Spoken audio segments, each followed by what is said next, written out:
بسم الله الرحمن الرحيم அளவற்ற அருளாளனும் நிகரற்ற அன்புடையோனுமாகிய அல்லாஹுவின் பெயரால்.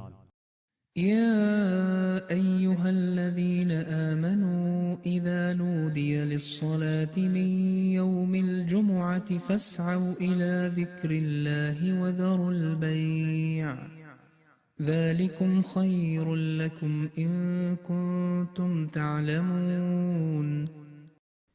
நம்பிக்கை கொண்டோரே, வெள்ளிக்கிழமை தொழுகைக்காக அழைக்கப்பட்டால் அல்லாஹுவை நினைப்பதற்கு விரையுங்கள், வியாபாரத்தை விட்டுவிடுங்கள்.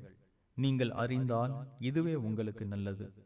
فإذا قضيت الصلاة فانتشروا في الأرض وابتغوا من فضل الله واذكروا الله كثيرا لعلكم تفلحون.